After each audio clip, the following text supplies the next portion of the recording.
नमस्कार, मी आशिष जाधव. जी 24 तासच्या रोखोक मुलाखतीत तुमचं स्वागत आहे. मराठा आरक्षणाला स्थगिती कायम आहे. आज सुप्रीम कोर्टामध्ये मराठा आरक्षण स्थगिती फेरविचार याचिकेवरती सुनावणी झाली. त्या दरम्यान बराच घोळ झाला. तहकुबीनंतर सुप्रीम कोर्टाच्या खंडपीठानं असं सांगितलंय की 4 आठवड्यात काय ते आम्हाला सांगा. तुम्हाला 4 आठवड्यांचा अवधी आम्ही देत आहोत. तुम्हाला घटनापीठाकडे जायचं असेल तर तसं सांगा.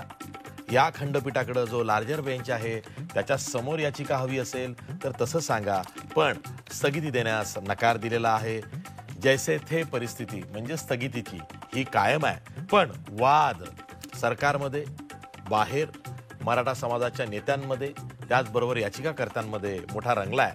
या निमित्तानंच आज आपण चर्चा करणार आहोत कोल्हापूरच्या गादीचे वारसदार छत्रपती संभाजीराजे यांच्याशी, जे राष्ट्रपती कोट्यातनं म्हणजेच राष्ट्रपती नियुक्त खासदार सुद्धा आहेत. संभाजीराजे, जी 24 तासमध्ये तुमचं स्वागत आहे. जे काही सुप्रीम कोर्टात चाललंय, जी भूमिका राज्य सरकारनं घेतली आहे, राज्य सरकारचे वकील जी भूमिका सुप्रीम कोर्टात मांडतायत, त्यावरून मोठा संभ्रम निर्माण झालाय. तुमच्या काय लक्षात आलंय? जो सर्वोच्च न्यायालयामध्ये जे न्यायाधीशांनी जो काही निर्णय घेतला असेल त्याला आम्ही सन्मानपूर्वक स्वीकारतो. त्याबद्दल काही दुमत नाही आणि तो स्वीकारावा. पण प्रामुख्याने मला या प्रसंगी सांगायचं आहे की आपलं फ्लोर मॅनेजमेंटच व्यवस्थित नसल्यामुळं हे सगळे गोंधळ आपल्याला पाहायला मिळतात. मी अशोकरावजी चव्हाणांना वेळोवेळी सांगितलेलं आहे की तुम्ही समितीच्या मीटिंग घ्या, तुम्ही सामान्य प्रशासनचे सचिव नेमा, जेणेकरून हे सगळं कोऑर्डिनेशन हे करायला पाहिजे. आज सुरुवातच यांची गडबडली. त्यांचे सरकारी वकीलच उपस्थित नाही आहे. आता का उपस्थित नाही आहेत ह्याला अनेक कारणं असू शकतात. पण ज्यावेळी एवढी संवेदनशील आज सुनावणी आहे आणि तिथं वकीलच उपस्थित राहत नाहीत, हे फ्लोर टेस्टवर तुम्ही फेल झालाय असं म्हटलं तर काही चुकीचं होणार नाही. मला ह्या प्रसंगी सगळ्यात महत्त्वाचा मुद्दा मांडायचा आहे की अशी सुनावणी कशासाठी होती की आपली स्थगिती उठवण्यासाठी. पण सरकारने ज्यावेळी आपल्या स्थगिती लागली गेली, आपण काय अर्ज केलाय? हा अर्ज खरं म्हणजे वाचणं गरजेचं आहे. आणि त्याच्यात लिहिलेलं आहे त्या अर्जात की अप्रोप्रिएट बेंचकडे ही सुनावणी जायला पाहिजे. आता अप्रोप्रिएट बेंच म्हणजे काय, त्याचा काय अर्थ काढायचा आहे? आणि तुम्ही कालच अशोकरावजी चव्हाण म्हणतात की आपण घटनापीठाकडे हे पाठवून देऊ, लार्जर बेंचकडे पाठवून देऊ. म्हणजे ही भूमिका सर्वोच्च न्यायालयात सरकारच्या वकिलांनी मांडायला पाहिली होती. त्याच्या अगोदर अशोकरावजी चव्हाण काल बोलून गेलेत. काय स्ट्रॅटेजीचा भाग आहे काय? नाही, कसलंही नियोजन नाही आहे. नियोजनाचा अभाव आहे आणि त्याच्यामुळे हा सगळा फटका बसायला सुरुवात झालेली आहे. राज्य सरकारची भूमिका जी काल अशोक चव्हाणांच्या तोंडून आली ती अशी आहे की ज्या न्यायमूर्तींनी मराठा आरक्षणाला स्थगिती दिलेली आहे त्यांचंच जर का खंडपीठ असेल तर मग तिथे न्याय काय मिळणार? त्याऐवजी आपण खंडपीठ बदला अशी मागणी करू शकतो किंवा आहे त्या खंडपीठावरती बहिष्कार घालू शकतो. म्हणून कदाचित सरकारी वकील मुकुल रोहतगी हे सुरुवातीला गैरहजर असतील. नाही, माझा हाच मुद्दा आहे पहिला की तुम्हाला हा जो मुद्दा तुम्ही मांडला काल, हा मुद्दा तुम्ही ज्यावेळी आपल्याला स्थगिती मिळाली आणि तुम्ही सरकारला विनंती करता की अप्रोप्रिएट बेंच द्या, त्या अप्रोप्रिएट बेंचपेक्षा जो काल मुद्दा तुम्ही मांडला, जो मांडायला नको पाहिला होता आणि जो आज विषय आपण मांडला म्हणजे आपल्या सरकारी वकिलांनी सर्वोच्च न्यायालयामध्ये मांडला, तो त्या अर्जातच, विनंती अर्जातच म्हणायला पाहिलं होतं ना. तुम्ही एवढे दिवस घालवले का? हाच माझा महत्वाचा मुद्दा आहे. त्याचं नियोजनच प्लॅनिंग झालं नाही. माझा मुद्दा लक्षात आला ना आपल्याला, मी काय म्हणालो. अगदी बरोबर.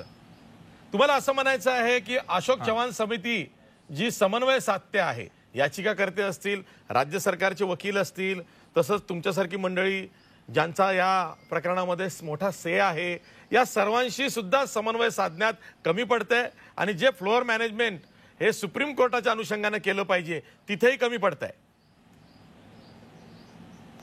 मी नेहमीच अशोकराव हे माजी मुख्यमंत्री असल्यामुळं आणि अनुभवी असल्यामुळं मी त्यांना नेहमी प्रोटेक्ट करत आलोय. मराठा समाज हा खऱ्या अर्थाने त्यांच्यावर संतप्त होता, तरी मी त्यांची बाजू घेतली. पण काल ज्या पद्धतीने त्यांनी जे स्टेटमेंट केलं आणि सरकारची भूमिका जे सर्वोच्च न्यायालयामध्ये सरकारी वकिली मांडायला पाहिजे होती तीच भूमिका त्यांनी काल मांडली.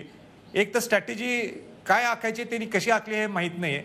आणि परत मी सांगतो, जी भूमिका आज सर्वोच्च न्यायालयामध्ये सरकारी वकिली मांडली ते तुम्ही त्या पत्रात का मांडली नाही? तुम्ही त्या पत्रात म्हणताय अप्रोप्रिएट बेंच द्या. आता अप्रोप्रिएट बेंच म्हणजे काय? त्याच ठिकाणी तुम्ही मांडायला पाहिलं होतं की लार्जर बेंचकडे द्या. बरोबर ते संदीप देशमुख यांनी सांगितलं होतं पाच बेंचकडे द्या म्हणून सांगितलं होतं लार्जर बेंचकडे. आणि आज खरी सुनावणी काय व्हायला पाहिजे होती ते त्यावेळी त्या लेटरमध्ये घातल्यानंतर की आपली स्थगिती उठवण्यासाठी आज चर्चा व्हायला पाहिजे होती. आज ती चर्चा झालीच नाहीये. म्हणजे विषय, माझा मुद्दा लक्षात घ्या, आज विषय व्हायला काय पाहिला होता की स्थगिती उठवण्यासाठी चर्चा व्हायला पाहिजे होती. आज चर्चा काय झाली? तुम्ही हाय बेंच लार्जर बेंचकडे द्या, घटनापीठाच्या पुढे द्या. बरोबर आहे. म्हणजे कम्प्लीट मिसमॅनेजमेंट आहे. सर, तुम्हाला असं म्हणायचं आहे की जी स्थगिती मराठा आरक्षणाला कायम राहिलेली आहे ती लवकरात लवकर उठवण्यासाठी खरं तर राज्य सरकारच्या वकिलांनी प्रयत्न केले पाहिजे होते की आधी स्थगिती उठवा आणि मग तुम्ही लार्जर बेंच किंवा याच बेंचकडे सुनावणी सुरू करा, अशी प्रेयर घेऊन आज म्हणणं मांडणं अपेक्षित होतं.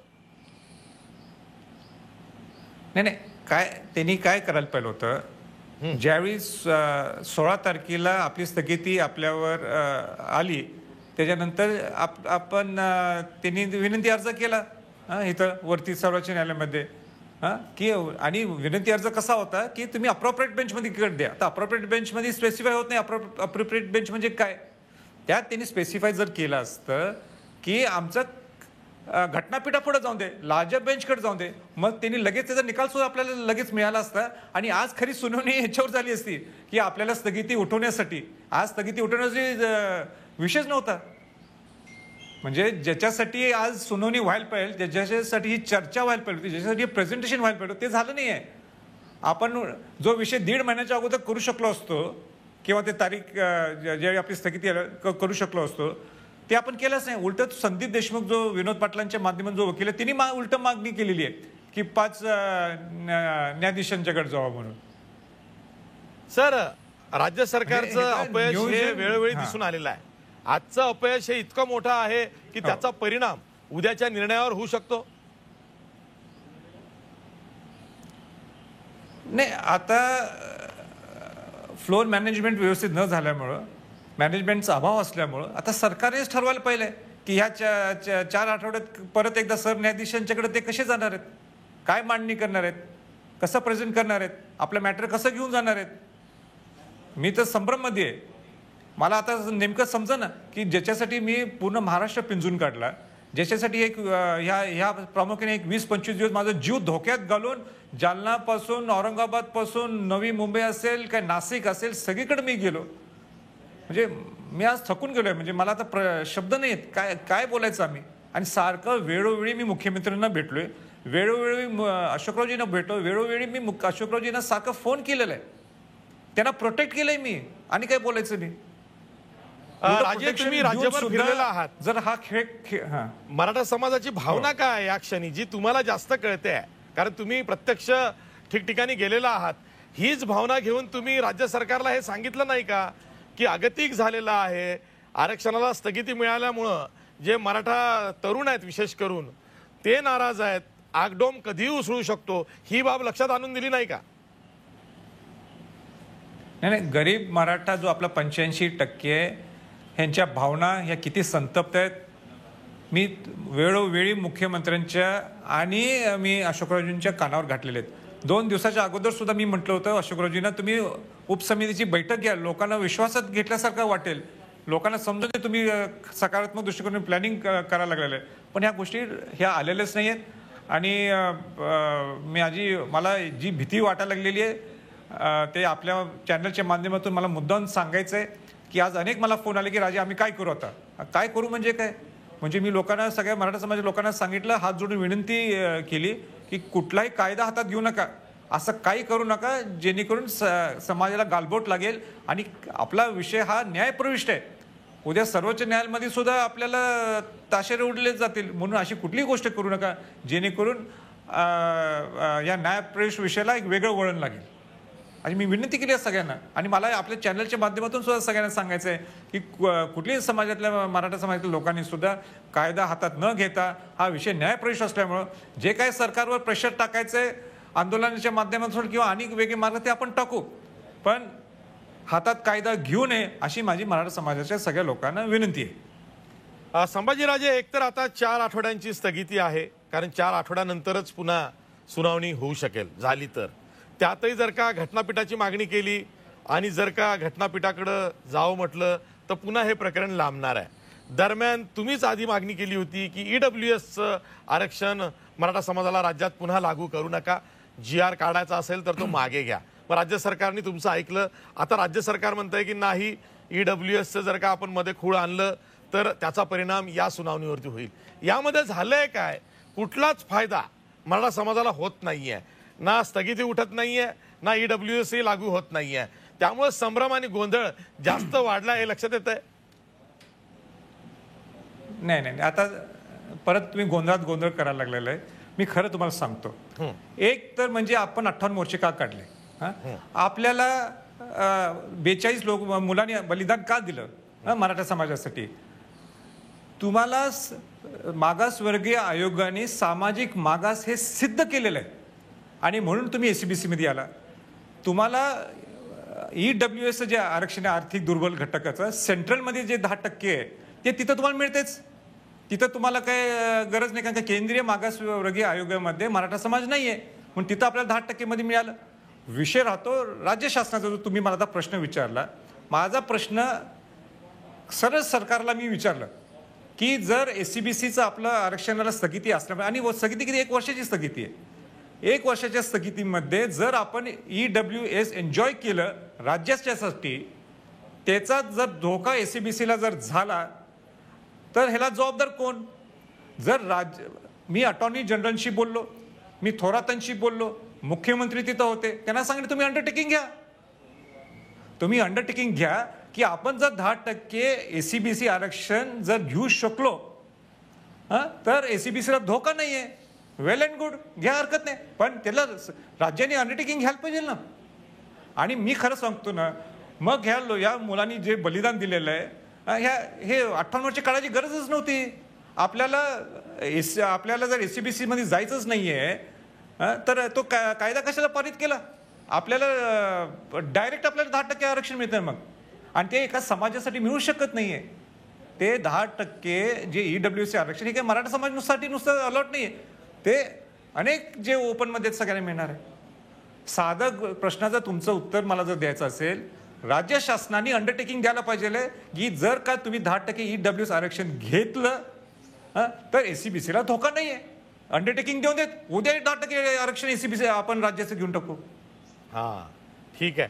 तुम्हाला काय म्हणायचं आहे की सुप्रीम कोर्टामध्ये आता आपण राज्य सरकार म्हणून मराठा आरक्षणाच्या स्थगितीच्या विरोधात फेरविचार याचिका दाखल करून जे लढतो आहोत तोच लढा कायम ठेवला पाहिजे, पण त्यासाठी राज्य सरकार गंभीर दिसत नाहीये. आज जो गोंधळ झाला हा केवळ आणि केवळ राज्य सरकारच्या मिसमॅनेजमेंटमुळे झाला असं तुम्हाला म्हणायचं आहे? राज्य सरकार गंभीर नाही आहे म्हणायचं आहे? 100%. आज मला सांगा, वकील तिथं हजर नाहीत का? वकील हजर नाहीत, काय तुमची स्ट्रॅटेजी आहे? काय प्लॅनिंग तुम्ही केलेलं आहे? सामान्य प्रशासनाचा सचिव आहे का सगळे कोऑर्डिनेट करायला? उपसमितीच्या मीटिंग झाली का? नाही झालेत. सगळं नियोजनच नाही आहे, नियोजनाचा अभाव आहे. आणि तुम्ही साधं पहिल्या ज्यावेळी तुमचं स्थगित आले त्यावेळीच तुम्ही म्हणायला पाहिलं होतं की घटनापीठाकडे ते वर्ग करावा म्हणून. तुम्ही त्यावेळी वेगळ्या बेंचकडे जावं म्हटलं तुम्ही. राजे, पुन्हा तोच प्रश्न आहे. तुम्ही राज्यभर फिरलेला आहात, चुकलं. तुमच्याकडे सगळे इनपुट्स आलेले आहेत. जेव्हा जेव्हा तुमची बैठक मुख्यमंत्री असतील, अशोक चव्हाण असतील यांच्याबरोबर झाली, तेव्हा तेव्हा तुम्ही त्यांना ही बाब सांगितली नाही का? अपार्ट फ्रॉम दॅट, कारण तुमचा मान मोठा आहे, तुम्ही असू देत किंवा उदयनराजे असू देत, हे मराठा समाजासाठी नाही म्हटलं तरी प्रत्येकाच्या हृदयात तुमच्या विषयीचा एक कोपरा आहे, कोणी असू देतो, कारण गादीचे वारसदार आहात. अशा वेळी तुम्ही मुख्यमंत्री असू देत, अशोक चव्हाण असू देत, अजितदादा पवार असू देत, यांना ही बाब समजावून सांगितली नाही? तुम्ही गंभीर व्हा. मी निश्चित सांगितली आहे. माझी तळमळ बघून तर त्यांनी लक्षात घ्यायला पाहिलं होतं की मी जीवाचं रान म्हणजे माझा जीव धोक्यात घालून मी पूर्ण महाराष्ट्र पिंजून काढलं या करोनाच्या महामारीत. त्या सगळ्या गोष्टी मी त्यांच्याशी बोललोय. कुठलीही गोष्ट अशी नाही आहे. त्यांनी सुद्धा मला अपॉइंटमेंट दिलेत. असं नाही त्यांनी मला वेळ दिला नाही. त्यांनी वेळ दिलेला आहे. एकदाही असं झालं नाही त्यांनी वेळ दिला नाही. वेळ दिलेला आहे. पण शेवटी आउटपुट काय, डिलिव्हरी काय? आज सकाळची डिलिव्हरी तुम्ही बघितली असेल काय झालंय. 100% मिसमॅनेजमेंट आहे. मॅनेजमेंटचा अभाव आहे. तिथं कोऑर्डिनेशन नाही आहे. सॉरी टू से, पण ही परिस्थिती आहे. संभाजीराजे, एक प्रश्न हाही आहे, कालही तुम्ही नाशिकला त्याचा उच्चार केलेला आहे. एक तर नोकर भरती ही पूर्णपणे ठप्प आहे. मराठा आरक्षण लागू नाहीये, त्याला स्थगिती आहे, म्हणून मराठा समाजासाठी ते परवडणारं आहे, म्हणजे विद्यार्थ्यांसाठी.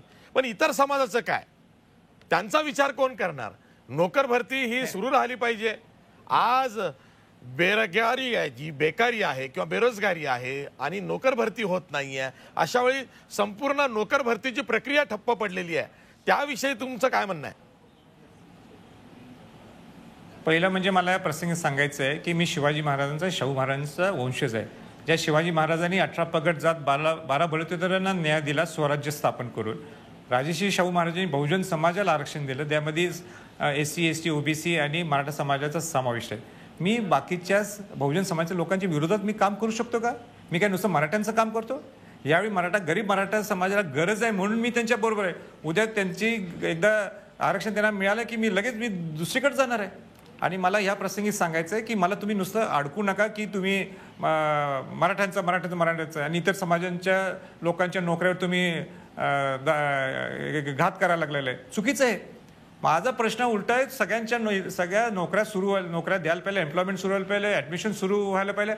पण माझा उलटा प्रश्नाचा आज पण कोण उत्तर देत नाही. तुम्ही उत्तर विचारायला पाहिजे शासन दरबारी की मागच्या वेळी 100 MPCच्या जे 420 मुलांच्या ऍडमिशन्स आहेत, सॉरी आपल्या एमपी मुलांच्या जे ह्याच्यात MPC क्लिअर झालेले त्यांना नियुक्त झालेत. का नियुक्त करत नाही ते? तिथं महावितरणच्या हजारो नोकऱ्या आहेत, त्यांच्या परीक्षा घेतल्यात, त्यांना अजून तुम्ही काय नोकऱ्या देत नाही आणि नवीन काढायच्या. ठीक आहे, काढा ना, एम्प्लॉयमेंट द्यायला पाहिजे. पण ज्यांना एम्प्लॉयमेंट द्यायला पाहिजे तुम्ही त्यांना देत नाही.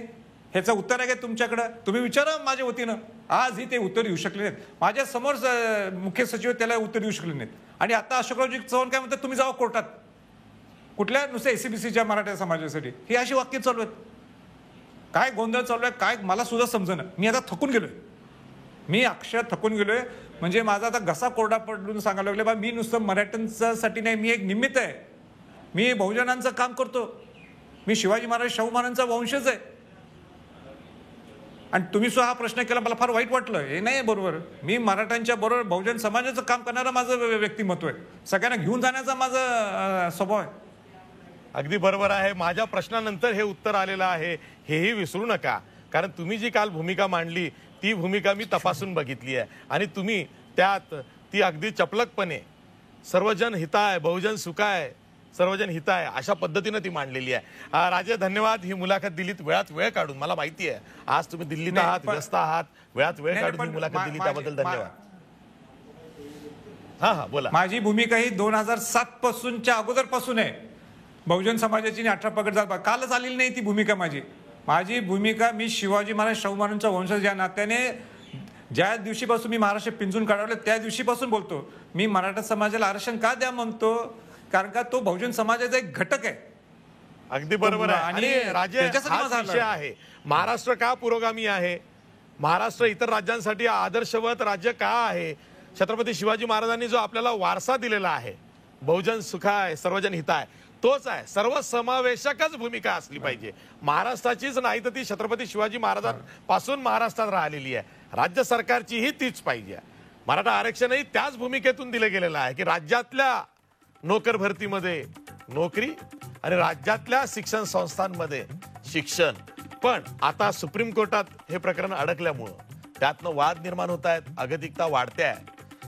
संभाजीराजे यांनी वेळात वेळ काढून ही मुलाखत दिली त्याबद्दल धन्यवाद. इथेच थांबूया. पाहत राहा झी 24 तास. रहा एक पाऊल पुढे.